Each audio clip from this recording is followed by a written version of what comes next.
to Off the Shelf, your inside look at the Wayne County Public Library. I'm Miriam, your friendly neighborhood librarian, and today we have a bunch of fun segments for you. Watch as we go on location, see what's happening here at the library, and connect with the community. Hello, my name is Deborah Kitko. I am the genealogy librarian here at the Wayne County Public Library.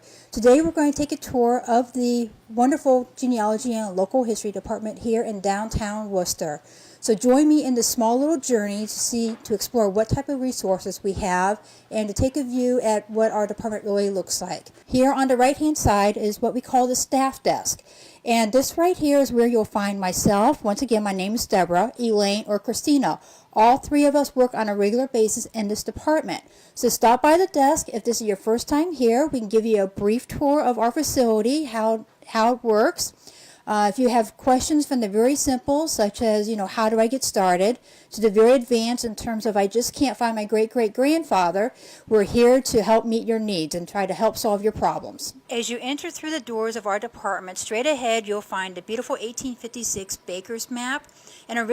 This was actually originally given to our department several years ago. You may find a digital copy of this available through the Library of Congress website. On either side of the Baker's map, on the taller bookshelves, you'll find our new books. These are the ones that have recently been purchased or donated to our department. In the middle, underneath the Baker's map, would be our circulating books. These include a lot of good information in terms of how to research your family, whether it's with your Italian roots, your German roots, your English roots. We have some information about DNA as well as some social media. These are available for checkout at the normal 3-week time period, and if there's no holds on these books, you are able to renew the books for additional 3 weeks. Okay, as you come into the department, on the right-hand side, on the farthest wall here, you'll find our technology area. This is where you'll find our reader scanners as well as our browsing microfilm readers. With our reader scanners, you can actually scan images onto a flash drive from microfilm or from the internet. We do have full internet access as well in this department, and we have access to such wonderful databases as Ancestry Library Edition, Heritage Quest Online, American Ancestors. We are actually affiliated with the Rutherford B. Hayes. That site has our online obituary index. Also with the Ohio Memory Project through the Ohio Historical Connection. You'll find many of our images, photographs, some documents, some historical newspapers available through the Ohio Memory Project. And we also have a subscription to the Kidron Mennonite, the Swiss Anabaptist web database, which includes a lot of the Swiss and Mennonite ancestors that settled down in the Sonnenberg-Kidron area. Go to our website for future tutorials about the Wayne County, Ohio Online Resource Center, as well as other resources available here with the Wayne County Public Library. The website is www.wcpl.info. The Creston Historical Society was incorporated in 1983. A historical fact about the society is Dave McIlvaine and Gary Murray held a wake for the Erie Railroad on July 24, 1982. They had a parade from the funeral home, laid a tombstone for the railroad next to Pike Station Restaurant, which is still there today, and had a party and dance at Pike Station. Dave deposited $680 in the bank from the party in the name of the Creston Historical Society and for the use of the project. This was the impetus to actually form the organization. In January 1983, the Creston Historical Society was incorporated with President David McIlvaine, Vice President Philip Madison, Secretary Kathleen Slater, and Treasurer Charles Stebbins. Their first meeting was May 17, 1983. The Creston Historical Society published historic buildings on Main Street and sold ads for the printing cost in 1983. In 1990, the Historical Society received a legacy from Donald Sonnedecker. Because of his legacy to the library and the Historical Society, the library board was able to proceed with the building of the new Creston Library. Donald's bequest to our Historical Society was distributed to contribute to the Donald Sonnedecker Historical Room, which houses the holdings of the Creston Historical Society, and to create 2 trust funds, the Donald Sonnedecker Memorial Fund and the Creston Historical Fund at the Wayne County Public Library, and to publish Creston Past, Almost Forgotten, The work and expenses of the Creston Historical Society continue to be funded from the interest remaining from Donald's gift to the community. I'd like to show you some of the collection here. We have scrapbooks from different family members. So if you'd like to research some of the families in town and some of their personal scrapbooks, we have holdings of those here. We also have newspaper clippings starting in the 80s all the way through current. So anyone from the Creston area that might be have anything mentioned in the newspaper, people are bringing clippings in, and Kate Slater is keeping books on those. We have books on every Memorial Day parade that's happened, any of the ox roasts in town, all service members that have served from this area from the Civil War to present. We have yearbooks dating back to 1908, obituaries. We have several books of obituaries from families. We also have several copies of the Creston Journals, 850 weekly papers published from 1904 to 1923. They were all microfished, and they are held at the main library in Worcester. And we do have a few of the originals that were laminated here that you can look at. All the material here in the Creston Historical Room is able to be viewed during regular library hours. So all you have to do is stop at the desk and ask if you can come in and look at materials. And you can make copies of anything that you would like, but nothing can leave the library. Next we have our What's Happening segment. We have some great staff picks, a look at our robotics program. Yep, we have one of those, and an example of an upcycling program done here at the library. Welcome back to Wayne County Public Library's Staff Picks. I'm Arlene. I'm Miriam. And I'm Kimberly. And we're going to discuss some of the books that we think you'll enjoy. My pick is Day After Night by Anita Diamond.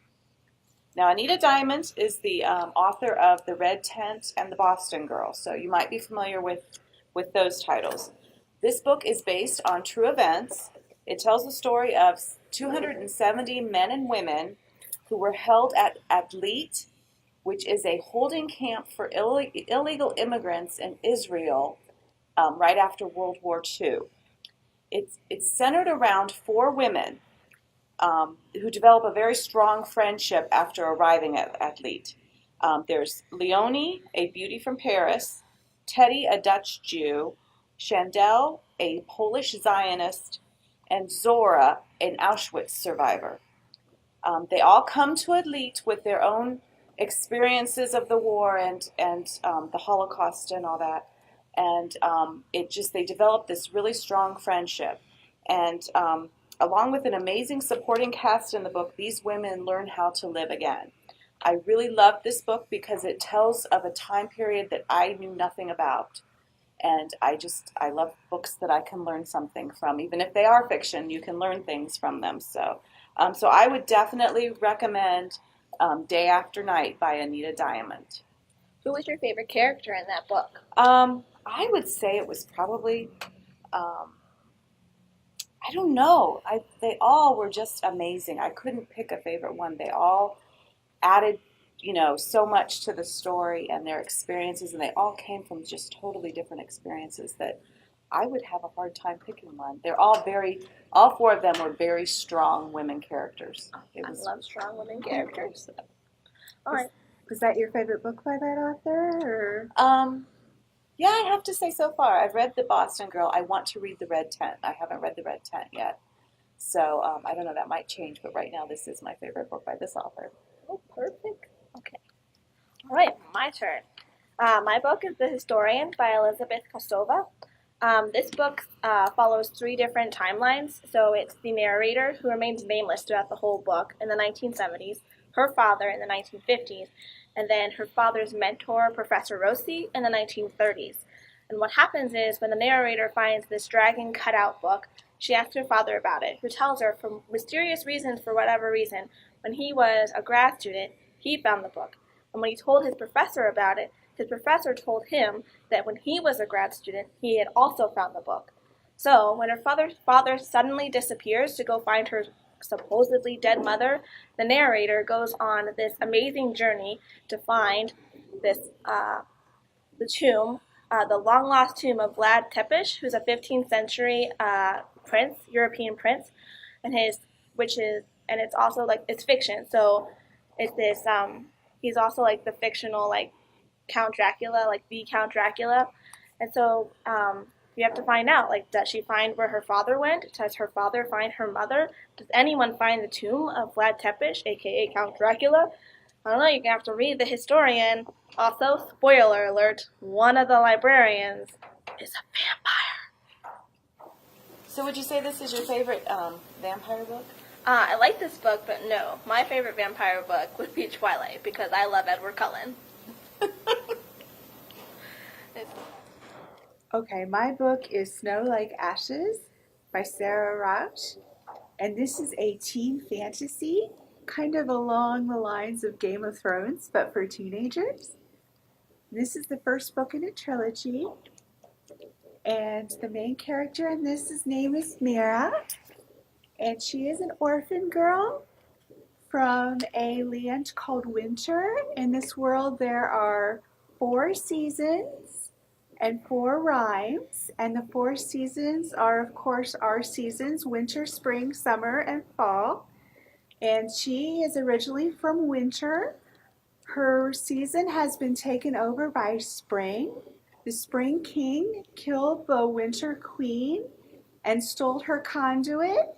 Her conduits are where magic comes from in this world, and the Spring King broke their conduit in 2. And as we start this series, they are looking for the conduit, the Winter people are looking for the conduit pieces, and Mira is going out to find half of the conduit. The Spring King wears half of it, and the other piece is in a Spring Kingdom. And Mira is going to find that piece to see if they can rescue the piece. And will she find it? What will happen to the Winter people? Will they be rescued from the Spring King's wrath? Read Snow Like Ashes to find out. So would you say Mira is your favorite fantasy character? Did you really like her, or are there others that you like? Well, I really liked her. She was a really good character, but my all-time favorite fantasy character is Legolas from Lord of the Rings. Okay, all right. Bring him down, Legolas! I've never read that book. Thank you again for joining us. You can find these and many other amazing books at any of your local branches of the Wayne County Public Library. Thank you. Introducing the Eggbot, the library's new drawing robot from Evil Mad Scientist Laboratories. Yes, that really is their name. This nifty contraption allows you to design any kind of drawing or design that you want on a free open source software called Inkscape. You make your design in Inkscape, plug this nifty little robot into your computer, and the Eggbot will draw your design on the ovoid or circular object of your choice.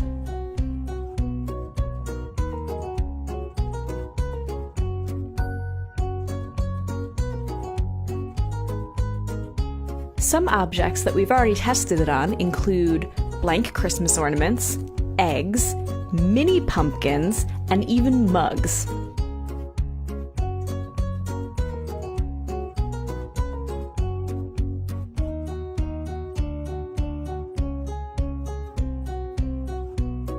You might notice that we're using a Sharpie in all of this footage.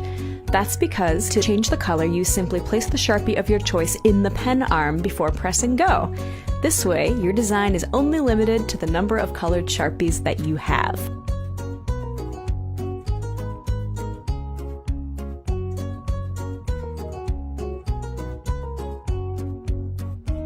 It's a great way to learn your first design program and end up with a beautiful, one-of-a-kind object. Do you want to come and check our Eggbot out? We're going to be doing Easter egg decoration programs using the library's Eggbot at all 7 branches in the month of March. Check your local branch calendar and come on by and experiment with us. You will be sure to leave with the absolute coolest Easter egg on the block. Hello everyone, we are here at the Wayne County Public Library Children's Department, and we're curious about who is going to win a gold medal. And we're not talking about the Olympics. We are in fact talking about the American Library Association's Youth Media Awards, the Newbery, the Caldecott, and the Prince. So stay tuned. We're going to tell you some potential candidates for the winners of these awards. All right. So, my name is Naomi, and I'll be talking about some of the contenders for the Caldecott Medal this year. The Caldecott Medal is awarded each year to the most distinguished American picture book for children, and it tends to focus on the illustrations. One of my favorite picture books from this year is Dan Santat's After the Fall, How Humpty Dumpty Got Back Up Again.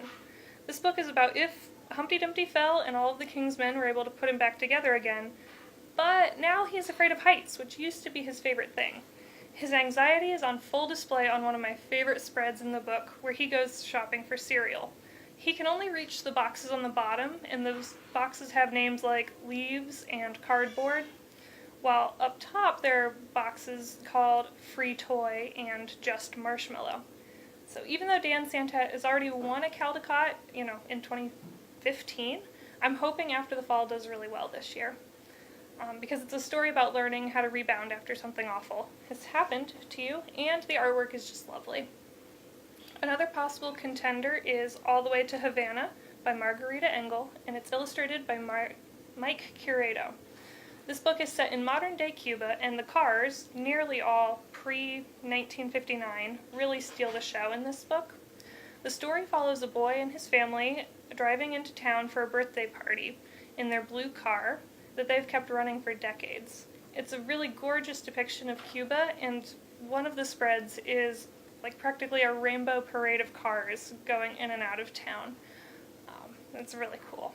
So now I'm going to hand you over to Diana, who's going to talk about some of the Newbery contenders. Win the gold medal for the Newbery Award. The Newbery Award is given for writing. The Caldecott is for pictures, so the Newbery Award is for the writing in a children's book. I've got two favorites that I will be cheering for. One of them is by Lauren Wolk. Lauren Wolk won the silver medal last year, so maybe she'll win the gold this year. The book is Beyond the Bright Sea. It takes place on a fictional small island off the coast of Cape Cod, and it takes place a while ago in the previous century. A little girl who's been named Crow by her adoptive father, Osh, actually ended up on the island as a baby. She arrived in a rowboat. She has some questions, obviously, now that she's 11 years old. Who put me in that rowboat? Where did I come from? And she suspects it might be a neighboring island, which has been used in the past as a leper colony. The people in town think that perhaps she's from the leper colony as well. They refuse to let her attend school there, and they usually keep a distance from her. So in this interesting story, Crow tries to find out what's happening on the other island. She sees a fire over there. Who could be having a bonfire on this island that is now empty of people? And she questions Osh, who is reluctant to tell her what he knows. So it's kind of a mystery, part family story, and very interesting. Really good writing. Another contender for the Newbery that is a favorite of mine is Hello Universe by Erin and Trotta Kelly. Miss Kelly has not won a Newbery gold or silver before, but she did win the Golden Kite Award, so she does have a kind of gold medal. The Golden Kite Award is given by other children's authors. In this story, you can tell a lot by just looking at the cover. There are several characters, all about the same age, and the little boy in the cover, you can see that he's down in a hole. It's actually an abandoned well. And he's down there because the bully in the story, Chet Bullens, great name, has tossed his backpack in there. And inside the backpack is his pet hamster, maybe guinea pig, pet guinea pig. And there are two girls in the story that decide to try to help him out. Do they become friends in the end? Does Chet Bullens learn a lesson? Or maybe it's Virgil Salinas, the little boy who is down in the well, who ends up learning a lesson. It's a good story about overcoming some prejudices about. Nick, tell us about some books for older students, young adult books. So I'm going to be talking about some potential winners of the Prince Award, which is for young adult teen books. And Midnight at the Electric is the one that's probably closest to previous winners of the Prince Award. It takes place over 3 different time spans. In the future, with a girl about to go on a Mars colony because the world is doomed. She finds some letters in the house she's staying at before she leaves that talk about the family that used to be there in Oklahoma during the Dust Bowl. And those letters are actually also relating to the family before that, living in England in 1919, right after World War I, and detailing how they were struggling with dealing with the aftermath of that. And the Dust Bowl family is obviously struggling to deal with the Dust Bowl and Dust Lung, where the one daughter is sick. So it kind of relates all 3 stories back and forth. And the one constant character in all 3 of them is named Galapagos, and it's a tortoise. But that one's probably the closest to previous winners. The 2 that I think one of them should win are The Hate U Give and Long Way Down. Long Way Down is by Jason Reynolds. It is entirely in verse, and it takes place over the course of 67 seconds as the 15-year-old boy is riding down an elevator after stealing his brother's gun after his brother was just shot on the street. So it takes place as he rides down the elevator, and he's on the 7th floor, so every floor he stops at, a different person from his brother or family's past kind of talks to him about the history behind the gun violence in their community, in their neighborhood. And since it's written in verse, it moves really fast, and it's actually a very beautifully written book, and it's kind of very relevant to what's been going on in the news today. The third book, is The Hate U Give by Angie Thomas, and it's a little more closer to what's been going on with the Black Lives Matter movement. It follows a 16-year-old girl named Star who is living in a very poor neighborhood while also attending school in a suburban neighborhood where the school is a very private, wealthy private school. And she witnesses her childhood best friend being shot by a police officer while he was unarmed, and it ends up making national news, and she struggles throughout the book with dealing with the attention that that's getting both nationally and between her community, some not so savory people in the community, and then those who go to her school. So it's focusing on her struggle with trying to cope with those different types of communities grasping around that issue. But my favorite of the 3 is Long Way Down. But any one of them would be good. We'll be looking forward eagerly to find out who wins the gold medal when the American Library Association announces the winners on Monday, February 18th, 8 a.m. Mountain Time. But since we don't live there, it will be around lunchtime. Thank you. Hi, I'm Arlene, and I'm going to show you how to make a pedestal plate. We recently made these in our upcycling program here at the library. It involves a plate, glass or porcelain, some sort of base. It can be a glass, a goblet, an ice cream bowl, and then clear Gorilla Glue, which you can purchase at your local hardware store. You want the clear, non-foaming Gorilla Glue. Now what I like to do is I like to mark, especially if it's a clear plate, I like to mark where the center of the plate is. Just an eyeball mark so that when I flip it over I can center the glass. So this is a 9-inch plate, so it's slightly actually under 9 inches. So I'm just going to take a Sharpie. And the nice thing about Sharpies is you can make the mark, but then take it off with a magic eraser. So just make a few marks there.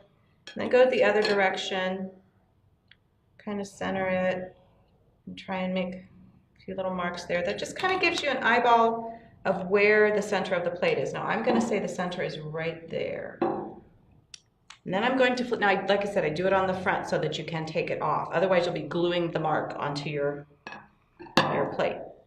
All right, then what you're going to do is you're going to take your Gorilla Glue. Well, first thing we'll need to do is kind of judge. You want to go bottom to bottom and judge where, using that little mark, kind of judge where you want to put the pedestal part of it, the goblet part. Okay, so I don't think I'll mark it this time. So I kind of have an idea that I want to kind of go in about 1 inch from the edge here and just make a circle of the Gorilla Glue.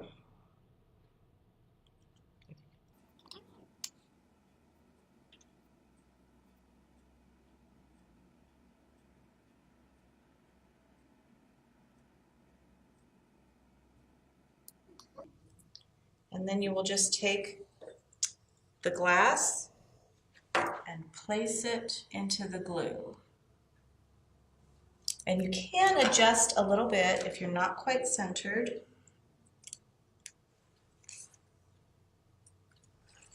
You can see the glue is, might want to spread it around a little bit. Okay. Now what you want to do is let this sit for 24 hours to cure. So we will see you tomorrow. All right, so we're back. The glue has dried for 24 hours, so we'll see how it turned out. I think it looks perfect. We'll take a little magic eraser, get that little Sharpie mark off there. And now I wouldn't wash this in the dishwasher, but you can hand wash it. It's on there securely, so you can use these. As you can see, you can put cookies on them. You can put a cake on one. I have one at home on my counter with fruit on it. There's just many things you can use them for. They're nice if you're entertaining. You can set them at different levels so you can have food on them. So that's how we made our pedestal plate. Thank you. Our next segment takes us into the community as Crystal Brown highlights Ohio Meets Jobs here in Wayne County and what they can do for you. Ohio Meets Jobs Wayne County is here for you. Ohio Meets Jobs Wayne County's career events meet you where you are, whether you're highly skilled or just starting out in the workforce.